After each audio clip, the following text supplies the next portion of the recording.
Well, good morning from London. We are delighted to welcome you to this session on digital commerce, currency and the world. What is it? How do you value the opportunities and how will it change your life?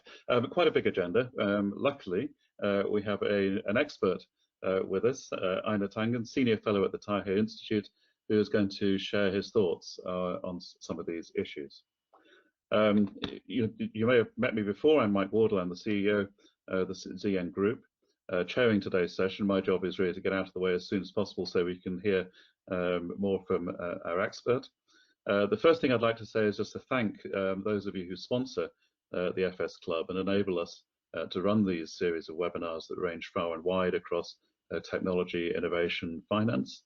We really do appreciate that. The program for today, very simply, is a keynote presentation from Einar, and then about 20 minutes available for Q&A if Einar has inspired you to put in a comment. The way you do put a question into the system, if you haven't used GoToWebinar before, is on the screen that you have a dashboard.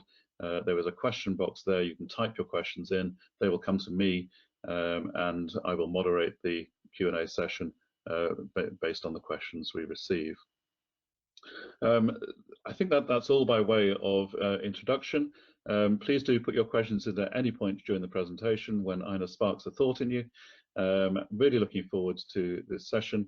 Einar, as well as being a Senior Fellow at the Taihe Institute, is a broadcaster, runs podcasts, gives presentations, and does so many events that he was telling me before that he has set up a home studio to avoid having to go out of the house to manage his various broadcast responsibilities. Really looking forward to it, Einar. The floor is yours. Over to you. All right, Michael, if you could warn me about 2 minutes in so that I can kind of sum up and get out. This is a small subject, but I will attempt to cover it. Oh, so what is the digital economy? Digital economy is basically the economic activity that results from billions of everyday online connections among people, businesses, devices, data, and processes. How does it differ from the current economy? Well, let's go through the history. Industry 1.0 was basically steam and mass production. I'm speeding this up for the purposes of making the history short. Industry 2.0, I always thought of as oil and speeding up the mass production. Industry 3.0 was automation, and we are now at Industry 4.0, intelligent, integrated automation through information which is communicated and analyzed in real time. So, what does this all mean? Well, it's the difference between necessity and choice. We've come from a long way from just subsistence farmers getting by or conking our neighbors on the head and taking whatever they have. Now we run economies that increasingly are about choice. They're about services. They're about things that we want. Although we are now getting a sharp reminder that the necessities are very important as we see food and energy, food being the sustenance for individuals and energy being the sustenance for economies. So what we have now is a paradigm shift. The post-World War II systems have basically run their course, and the metrics, economic and otherwise, are beginning to fail. And the reason is not because they weren't valid at the time. It's just simply dynamics have changed, and therefore you need new ones. So metrics are an absolute necessity. Unfortunately, we're not getting as many as we need. Let's talk about e-commerce. In e-commerce, there's no sense of space and interest. I mean, in the sense that when, for instance, when you go to the mall, a physical mall, all the stores are arranged and you just kind of go through. It's a kind of maze that the developer sets up in order to maximize what he can get out of you or what she can get out of you. But let's say in a digital world, the stores can be arranged for you based on your interests. Now that can be a bit invasive when you start talking about privacy and things like that. And that brings us to this idea of the metaverse, because the metaverse is the hot topic. What is it? Well, it's really a sales platform. You can't eat in the metaverse. You can entertain yourself, and you can certainly do some work. It could be a very valuable work platform. But this thing about real estate is in the metaverse, it's nonsense because there's no shortage of it. It's basically a club that's open to as many people who want to join from both sides, both people who have goods and services to offer, and of course, consumers who would want to take them. So this idea of buying real estate in one particular area or another is really kind of a fool's errand. It's more like tulips and cryptocurrency. For those of you who like cryptocurrency, I apologize, I do not. So I would strongly suggest you avoid that digital space bubble. It's about membership and data. All of these things are about how you connect people in real time to the opportunities that you want to give them, whether it's goods and services. Let's go on to e-currency. All right, e-currency is really one of the big things that's happening. And in China, I've been watching it as it's evolved here, and it really is something that when you start going through the ramifications of what it will mean to the economy, it is truly stunning. It will change the trust issue that we have. Right now, we have accountants, we have oversight committees, we have lawyers, and banks, and all of these transactional in-betweens between basically the customer and those who are providing the service or good. That is going to disappear, or a large part of it is going to disappear, because you're going to go towards smart contracts. And when I talk about smart contracts, too often people think, oh, it'll just be something you fill out online. No, the smart contract will be a standard contract between two individuals, which insists that they fill it out completely. So it becomes a situation where it's either party A takes responsibility, party B takes responsibility, or the responsibility is put off onto a third party. So that will be very important. But I think the future of smart contracts and the way that e-currency is involved in that, blockchains, etc., is in the verification. And what I mean by that is once you've had the contract set up, all right, if party A, who's responsible for making the widget, doesn't order the materials necessary in time to make sure that the goods arrive on time, party B is notified. And there, becomes an issue. Who is now responsible? And you can do that beforehand. So instead of waiting for the end and getting oh, get it to you in 3 days type of situation, you'll know well in advance, and you can hopefully make alternate arrangements if necessary. It will also, from the other side, party A is now assured that party B, its funds will be available when they're there, because the smart contract can also include an algorithm that basically freezes funds based on what it knows about party B's finances, what's coming in, what's going out. It can then put aside that amount of money so that when party A does, in fact, go through on its contract, party B's funds are available. This, all sounds very simple and reasonable, but those of you in finance know that we've spent, I was a lawyer and an investment banker, and headed a city's finance division. So I got quite a bit of this. And what I'm talking about, obviously would be very revolutionary. It would affect the number of lawyers, accountants, specialists, the way that banks work. So these are profound changes. And I often tell people that, this will be the first time that you see a white collar layoff due to the kind of structural changes in this new type of financial arrangement. So in the end, the reason it succeeds and the reason we push towards it is because lower cost and more efficient operations.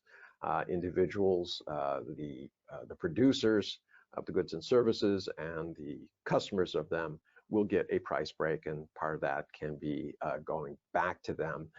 It increases the amount of money that they have for disposable income, which then gives them more choices that, of course, drive that kind of virtuous cycle when it isn't in fact going. So let's talk about the world. Digital infrastructure, 6G and beyond, communications, things are going to improve. 6G really, as many of you know, will allow you to figure out exactly where somebody is in a high-rise building. That has important effects for safety.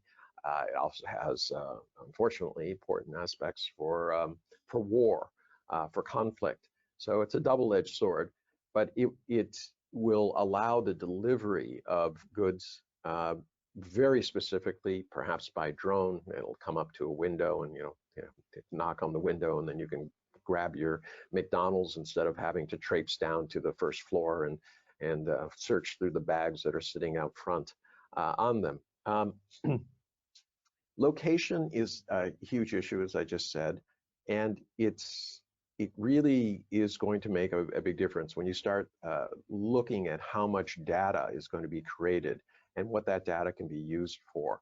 I often always think of this thing, how wonderful it would be to say, well, I need to be somewhere at 6 o'clock.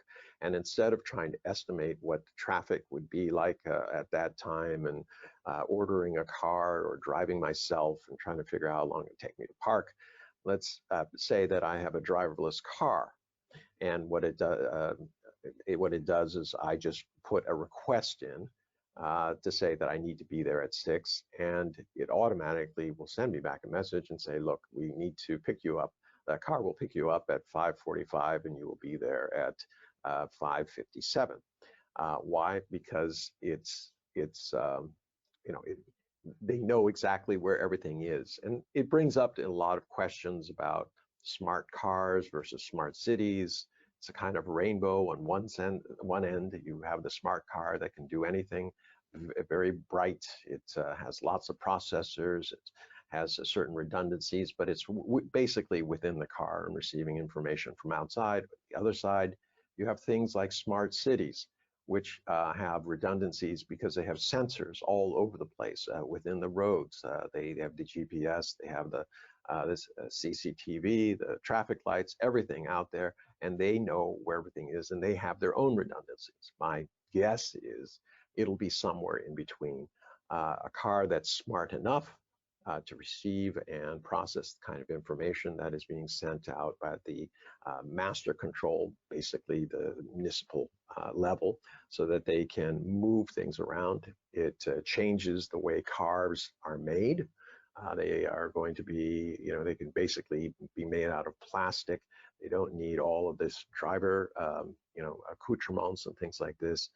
They can basically just be comfortable little bubbles that get you to where you want to go. You don't need to be fast. They simply need to be organized. Tremendous effects in terms of about 40% less cars for existing traffic. So your existing infrastructure within cities will be more than capable of handling quite a bit more traffic, and therefore better throughput on all these things. You never have to worry about being late and things like that. Also, the number of traffic accidents would be way down. That means casualty and loss of life would be way down. That increases the efficiency of society. All right, let's go on to AI. What does that mean? You have the sensors, you have the ability to communicate, 6G, etc. Then you have AI. AI is it's basically just the way in that you analyze information. The beauty of the new AI that we talk about is that it's real time. It can gather all this information very quickly through sensors, literally in real time, and then it can start making suggestions or decisions depending on how you empower it, what kind of algorithms you have, etc. That has profound implications, not only for the humdrum desire I have to get from point A to point B without having to estimate my own departure time, but finance, logistics, and of course manufacturing. So let's talk about manufacturing. Manufacturing, there's a tremendous amount of interest in the manufacturing process and what this new manufacturing ability is. You have this theory that the factory floor, it's all connected. So sales, the factory floor, the ordering of materials, the necessary manpower, all of these things are put into the equation, and basically it's making suggestions or decisions for you, and that would be the AI, the algorithms, so that you are optimizing the efficiency of your operations. And a lot of people are very interested in that, and we'll see how that works out. So, when you start, I'm jumping around a lot, but it's a huge space, and I want to cover quite a bit of it so I can get at the questions. E-currency and digital banks. Why are they important? Well, the digital banks are going to solve a conundrum, especially here in China, and that is, how do you make risk assessment, analysis, and then decisions for new companies? Somebody comes in and say, I want to start a business. Well, it's very difficult, even for banks. But in China, they have not risen to that level. They only bank on assets. So if you have assets, they'll lend you money. If you don't have assets, they really don't care if you have the next Tesla in your back pocket or plans or whatever. They just don't understand it. Digital banking will change that, because it can literally, get an idea based on what you're proposing and the existing market conditions in real time. As you sit there and you pour out your heart, saying, I want to make the best biscuits in the world. It can check how many, and I have a location and I need a loan, and they can basically algorithms say, well, and within this area, biscuits, this thing, things like that. If you taste the biscuits or get, a focus group to do that, you can have a much better idea of whether this is going to be viable. And you can also look at the individual and see whether or not they fit this prospectus of somebody you would like to actually lend money to. And this is very important. There are some people, people look at somebody like Donald Trump. If you like Donald Trump, I'm sorry, I don't. In his business practices, he doesn't like to pay money back that he was lent. He thinks that there's always some way in which he shouldn't have to repay it. These types of people you don't want to loan money to, and the banks had basically stopped until Deutsche Bank decided that it was a good idea to bankroll him, because he had no bank debt. They didn't ask why he didn't have any bank debt, because no one would deal with him. But that's another issue. But this risk area completely changes it. Instead of talking to a loan officer, it'll basically be a series of forms and things like that, and then some sort of equation as to whether that goes. And that, for especially developing countries, very, very, very important. Identifying clients, obviously, this is everybody wants to know who they can sell to. Transaction trust. This is a real huge issue. I have a friend who's he's working on a trust algorithm. I've told him just to assume that everybody is lying, and then you prove that they're not lying, and therefore that is trustable. The other part I always say is that we trust everybody, but we verify everything. And that is going to be very necessary. There are going to be new problems with all of this stuff. Nothing goes as smoothly as you want it to. Even with blockchains, etc., we say, okay, they cannot be changed. But there's always somebody out there who's going to try, and you have to constantly be on guard. So there'll be a tremendous amount of money going into the security. Transaction speed. Obviously, this is going to speed up everything. And that is, time is money, as they say, so it's going to be there. Logistics, obviously, will get a tremendous amount out of this. I've talked to ship owners and people who run harbors, and harbor facilities and things like that. They're excited, knowing how quickly they can do things, estimating the wear and tear on ships, but the optimal amount difference. How fast should you go versus the wear on the ship itself and things like that, and the cost of fuel. A lot of this stuff can be run by algorithms. They currently are not.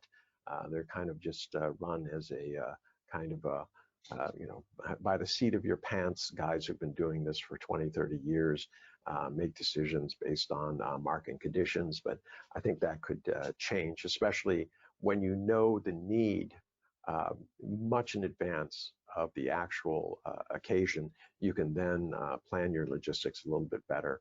And when you don't have as many people delayed because of production, et cetera, all of these types of things, it's going to be a lot easier with logistics, which would be a great thing if we had it today.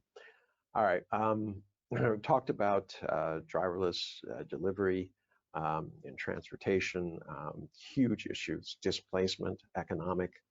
It's going to have a tremendous amount of effects. And the question is how we do it. I have a belief that it has to be re-educating and retraining people for the new economy. And I believe the country that is able to do that best is going to be the one most likely to come out of this digital transformation in the best way. I want to also talk about 3D printing. 3D printing really is, and new materials are really the future. When you think of the space station, over 80% of the parts are not kept in inventory. There's one machine up there that can produce 80% of the parts that they need. There's no reason that will not continue forward as 3D printing becomes more available and cheaper. Now, this brings into a question a number of issues. If you start looking at the industrial development, especially for the first two, 1.0 and 2.0, it was all about mass production, bringing down the costs of things and then sending them out. But when you start thinking about how things are today, you mine ore in South America, you transport it to China where it's smelted, it's cold rolled, and then it's sent to the United States where it's chopped up into whatever is necessary, bend, rolled, and then put into a car or something like that. That does not seem terribly efficient, especially if you could 3D print basically the parts or the entire car. That would be far, far better. Now, to do this efficiently, 3D printing is going to have to go almost down to the molecular level. You're starting to see advances at that degree where they're actually creating the material they want, printing it, and then using that. Imagine an airplane fuselage that has no bolts, okay? It's simply printed in one long body, including the wings, and all the communications and power conduits, etc. Even the processing can be printed directly into the skin. How much lighter would that be? How much stronger would it be? This is kind of very revolutionary stuff in goo, but it also extends to food. 3D printing is probably going to replace this idea that I'm importing beef from Argentina and eating it here in China. In the meantime, there has to be an abattoir, it has to be shipped, it has to be cooled. So many different processes. If 3D printing gets that down to an acceptable level where I really, think it has a very tasty beef thing, and it's cheaper, it will certainly change the way that we do things. So we're moving away from a lot of the things that we took for granted in our early economic development and industrial revolutions, especially the first two parts, and we're getting on there. But what does it mean? It means that we're going to spend a lot less time and energy on necessities, and that our economies are going to depend mostly on choices. And this virtuous cycle where I buy things and that employs people who buy things and employs people, etc. It goes on and on. It's very tenuous. It's a very different kind of society, and it will have very vast social, cultural effects, some of which we are seeing in terms of the way that people perceive things. It could definitely change the population mix.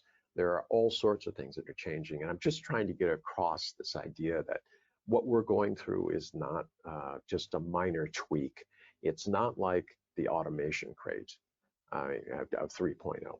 This is really something quite different, and it's going to change basically everything we know. Also, when you start thinking of 3D food, you also got to keep in mind that there are now, I think, 90% of all the food that was at the Beijing Olympics was actually made by robotic chefs who are able to turn out 24/7. Sounds perfect for for hotel room service dishes that are uniformly exactly copies of the last dish that they made. So you can perfect the menu and then send it out. That really changes things. Short order chefs and things like that may not be necessary. The next McDonald's you might go to might look more like an oversized vending machine. Anyways, public services and record keeping. This is going to be something where governments, so much of what is done within government is about record keeping, whether it's for taxes or births or marriages or children born or all of the pensions and everything like that. Let's say that with blockchain and things like that, a lot of that could be reduced. The number of public servants necessary to do those issues would not be as much. Now, there's plenty of other areas where I don't know that you're going to see profound things. I think there's always room for human touch. I don't know that a robotic nurse is necessarily going to be able to take care of somebody who's elderly. I think that's more of science fiction. I think there are a lot of areas where, in terms of society, we're going to have more people involved, and quite frankly, they need to have something to do. Okay, obviously, it's going to change how and where we live. If you think about it, if we come across the energy problem, and we're able, for instance, to have fusion, that would change things dramatically, because that means I can basically live anywhere. If I have enough power, I can draw water out of the air. I can have hydroponic plants, lit by artificial bulbs. I could live at the North Pole, or I could live, in the middle of a desert. As long as I have enough power, I can probably survive quite well. And obviously, with transportation, going to your nearest Starbucks might be an issue, though. The costs. There are going to be costs to white-collar workers, blue-collar workers. Services are going to change. Manufacturing changes. There is going to be economic displacement. And by that, I mean, if everything goes to 3D printers, what happens to these massive factories that are being built with the assumption that, these, bigger is better, and that, economies of scale are really how you rule the world. That could all be out the window. Question of inequality always comes up. What happens in this digital world with individuals? And quite frankly, it seems that it's going to be a continuation. Those innovators who come up with the processes that allow this new paradigm to work are going to have a substantial intellectual property, and they will be paid for it. What happens to the rest of the world? Not clear. Though my great-grandfather always told me, he says, never pay your people less than is necessary for them to buy your products. I hope people will realize that a world where there are only a few rich people and everyone's too poor to do anything is probably one that is not sustainable. I've talked about fusion power as a solution. Education, obviously, very, very important. Okay, so where are we today in terms of the business case? I favor this idea that you should be an innovator. You should, if you want to know the future, create it. This is really the most important thing that you can do. But there's, also large group, or the majority of people will follow the game. Where there's chaos, when you're in doubt, run in circles, scream and shout. And that means that, there's going to be a lot of consultants out there who are, coming toward to you saying, look, digital, it's new. You have to transform. If you don't, your competition will. I don't always know what that means exactly. I would suggest to people that they try to concentrate on what it is that you know, makes their good or service unique, how to strengthen it. And by strengthen it, what I mean is on the side in terms of its appeal, but also in terms of its cost. And that's where digital transformation can be very, very useful. Always go at it from a very strict point of view to say, I want to, you know, how can I do better than my competition? How can I lower my costs and improve my service? Or how can I lower my costs and improve my the goods that I'm offering? Too often now, people are just jumping on the bandwagon. They're being run around the block by consultants who are telling them, you know, things like global digital transformation market is expected to grow to $1 trillion by 2025, and you know, 469.8 billion in 2020 at a CAGR of 16.5%. You know, what does that necessarily mean to your business? I mean, there's so many of these things that I've run across.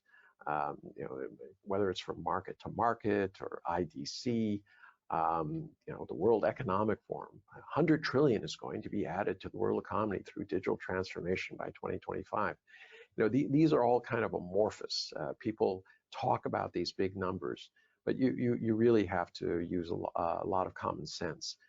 The internet has driven the economy because it's offered efficiencies, and that part doesn't change. The things that we do, how it's going to impact us does, but if you have a good or service, you should be looking at it from that point. If you can make new things, I wish you the best of luck. I want to live in a world where your stuff is successful. I'm going to leave it there for now and hopefully open the floor for a discussion. If I hear crickets, I'll sign off. Well, thank you very much indeed, Einar, for that sort of run across the whole range of issues raised by you know, the fourth industrial revolution. I'm going to talk a bit about the metaverse. Trevor Hilder sort of referred to previous incarnations, Second Life, for example, where he says real estate was equivalent to owning computing power, where, you know, Ireland was a server in Iraq, which made a lot of sense. And I guess my comment is that, you know, Disney will have a metaverse, you know, place where you can go, and it is likely that there'll be places in the metaverse or instances in the metaverse where advertising is more effective for your target group than others, and that is another measure of real estate value. Could you sort of expand on your thoughts about, you know, real estate in the metaverse? Well, you know, what I'm saying is that people were trying to run around saying that they're going to buy, you know, a tract within the metaverse. The issue is, where is that tract? How is it connected to your clients? Don't be sold. You don't know what this tract is. What you really want is exactly what he said. Okay, Disney is going to have a metaverse. It would be good for me because I have a service or product to advertise there. I've done the analysis. I see in real time what kind of numbers I could generate based on you know, the profiles of people who are going there, the age groups, etc. This is good for me. But it's not like you're going to go to Disney and say, hey, I want to buy a kiosk by the Mickey Mouse platform. It doesn't work that way. We have to get away from that. Basically, you're going to pay Disney for access to people in the metaverse based on where you are in their interests. So it's you know, we tend to think that we're going to be wandering through the metaverse as if we're going through a mall, that it's fixed. It isn't. The metaverse offers each individual a different perspective, and I think that's will mark the successful ones. For instance, if he says, I sell toys, well, who are the people who are going to buy the toys? Grandparents, to some extent parents, but it's going to be motivated by the child.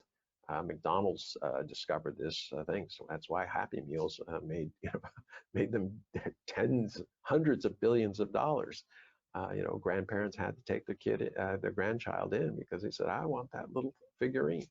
Well, this is exactly, depending on what you have, you want people to see who are most likely to buy your product or service in there. So the metaverse, we have to get away from this idea that it's just one thing. It can be a very, very personalized experience because it isn't physical. It can be rearranged. So what you see and I see in the same metaverse aren't necessarily the same thing. We can meet up in the metaverse. I can say, I'll meet, there's a cyber bar, which is kind of cool, and everyone dresses up and they have really, really cool animated, figurines of themselves that are interactive, and let's go in there and be voyeurs, and we'll dress up in our own cybernetic costumes, etc. Yeah, that's fine. But that's a different thing. They're providing a service. But if it's Disney World, if I'm an adult who's interested in Mickey Mouse, I may not want to see, Mary Poppins or something like that. And if the algorithm says no, this is what we need to do to kind of keep this guy entertained, which is part of their service, or make money from him or her, because we know that they're interested in these types of things, whether it's one of the original Mickey Mouse,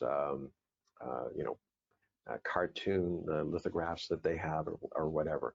They're going to judge that. They want to extract value from it, and to the extent that you're there. But remember, they're going to have a very good idea of what you can make, and they're in essence going to be taxing you for they become your partner in essence when you go into their area. They're going to arrange things for your benefit, but it's also for theirs. Okay, we've got quite a few questions coming in. Clive Bullen was asking whether there are metrics that you think companies ought to be reporting to show the company's effect on the environment. You mentioned that metrics are underdeveloped. Is this one of the ways we can attack climate issues? Yeah, I mean, there's a tremendous amount of work in this area in terms of trying to create blockchains that will report it. Now, one of the things about what I'm describing is because you have sensors everywhere, you can actually figure out what's going on. So let's say there's wood from the Amazon, and we put a sensor on it and we track it across the world, and then it's made into furniture, and that's also tracked, and then it's sent to somebody else. We have a very good idea of the footprint, the ecological footprint of this, based on the logistics, the amount of energy that was put into the original, where it was grown, what impact that has, and that can inform people about the kind of energy footprint. For instance, very often you'll have people saying, "Oh, China, they really have to do something. It's a huge country and they have a huge footprint." Well, actually, on a per person basis, the U.S. has double the economic footprint in terms of carbon dioxide, et cetera, that an individual in China does. It doesn't mean that China doesn't have to respond to it. It's just that the more detailed information, the more you know about it, the more you can be active. But the question comes, regulation, how is that going to change? Individual choices are one thing. Do countries become involved? Are there organizations who say, look, this is a priority because without it, we're all going to die? So therefore, we're not going to encourage this. Or if you try to do that, we're going to put a very hefty tax on it, so that you are, and that money will go into repairing some of the damage that you're creating by doing this. So there are tremendous amounts of opportunities to change that. And with AI and things, you're not waiting 3 or 4 years to figure out what's going on. With a good AI, good sensors, good communications, you can literally have a dashboard that's telling you exactly what's happening globally, and that'll be very interesting. It's just a question of what people do about it. Okay, Hugh Purses asked for your thoughts on whether we expect the e-commerce and e-government models to become global, or are we likely to see country-specific or region-specific models? And I guess we've talked about sort of central bank digital currencies, which are at the moment related to physical currencies. But the question, I guess, is whether there'll be increasingly global systems of e-commerce. Well, there's always a yin and a yang to these things. I mean, to be effective, you need to be global. But there's a huge trust deficit today, so it's very hard to see that happening. In 2013, Xi Jinping of China started talking about a sovereign internet, and people laughed and scoffed and said, this is crazy. What are you doing? Today, I think the sovereign internet has already come and embraced by many, many countries. They're concerned about digital information going back and forth. And that's going to affect finances. We're already seeing that. There's financial war going on between the US and China, basically. But the way I like to think of this when people ask me about this is, let's look at the economies of the world. Basically, you have North America, which is Canada, US, and some and Mexico. Then you have Europe. Then you have Asia. Kind of China at the center of it, but ASEAN, very important, things like that. And then you have what I call the stands in Global South. The stands in Global South have gotten the short end of the stick for a long period of time. So you have these kind of areas which are coalescing, and you're starting to see a coalescence of the Global South and the stands because they have no choice. They see what happens when there are big powers and they can be pushed around. A lot of them are overcoming a lot of the regional and country-to-country differences to participate in larger entities. For instance, Japan and South Korea, who really don't get along very well for historical reasons, are still in RCEP and other trade groups, and they can get along fine with that. So the larger the group is, the less the kind of individual animosity is important.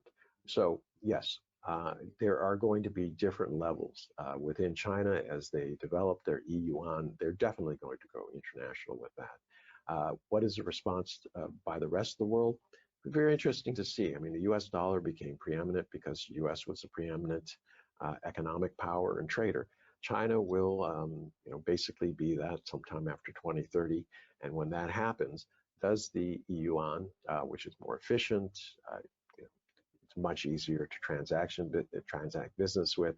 It can also, if they set up smart contracts, the way I said, it'll just make things so much more easy and efficient, allowing you to concentrate on your product or services. It's hard not to see that happen, but things will not happen in a vacuum, and other countries are responding, albeit a little bit slowly. Sure. We've got time very quickly for two last questions. First of all, Christopher George, would just like to hear your very quick views on the development of smart homes and whether governments are doing enough to mandate the use of new technologies in building, which would make buildings more efficient and living rather easier. No, they're not doing enough. But so much of that is up to special interest groups who lobby against the government and forcing that on. There's also potentially a cost. I don't believe it. I owned a design and architecture firm, and I know that if you plan in what you want to do, it's actually the cost differential is negligible. We used to use that as an example for handicapped homes for the elderly. The idea was, it just costs more money to take care of them. Actually, it costs no more money to do it. It's just simply designing it in the first place. So I agree. Governments need to do more, but overcoming a special interest, very difficult, especially in democratic countries. Sure. A final question. Deborah Keith's just asking about the relationship between contracts becoming potentially more individualized and therefore very much more detailed, and asking whether this actually gives a greater advantage to commercial companies over the consumer, because things get more complicated and more individualized, and just wondering whether it's actually a good time to become a lawyer, given the nature of potential dispute involved in that arrangement. Well, I gave up being a lawyer 35 years ago, so I don't know if I'm the one to ask, or 30 years ago. I'm not the one to ask. I get a lot of questions. Should I go into law? I said, going into law is always good because there afterwards you're never afraid of lawyers. But things aren't going. I mean, there's so much overwhelming power in these industry groups, and they're able to basically push things around. It's going to take a strong government or just basically bite back and say, listen, we're going to have standardized things. We're going to have rules for consumers, and basically a smart contract between whoever does this. You have to agree to this. If you don't agree to it, you can't sell your product. If you do that and you have very standardized, simple contracts that people can understand in plain English, which make it very clear where the responsibilities lies, A, B, or a third party, I think you'd have a much better world. And it would be a lot easier, actually, for industry to do it instead of trying to come up with a little gamesmanship or using their power to basically crush the people that they're trying to help, who are in essence, their clients. Well, thank you very much. We are afraid out of time. I will ensure that we pass on to you details of people who ask questions. So if there's further debate and commentary that you can enter into, there's that opportunity. So just before we finish, I'd like again to thank our sponsors who enable us to run this series of webinars. We really are very grateful to them. We have other events, of course, coming up in the diary. Next Wednesday, Thursday, creating the first market in environmental services, talk about private equity and sustainability. And then Wednesday, 31st of August, what's the future of work, I guess. And then on the 1st September, looking at the EU sustainable finance regulations. So we're ranging pretty far and wide over the next couple of weeks. Do keep an eye out on upcoming events on the website. But thank you very much for coming this morning, and my really heartfelt thanks to Einar for a fascinating tour de force, looking at the range of change which is going to be enabled by technology and already is being enabled by technology. One of my favorite uses of AI I saw demonstrated was from China, where on a construction site they were using satellite imagery to identify any workers who were not wearing a hard hat, so that the site manager could go and find them and tell them off and put their hat back on, which is a fabulous health and safety use of real-time AI to do something useful in the world. Many thanks, Einar. Normally in these kinds, we'd open the floor to a round of applause. We can't do that on a virtual webinar, so you'll have to make do with just a very small round of applause. But many thanks indeed for your time and your contribution. Michael, true pleasure and an honor to be invited. Thank you very much. See you all again soon. Thank you.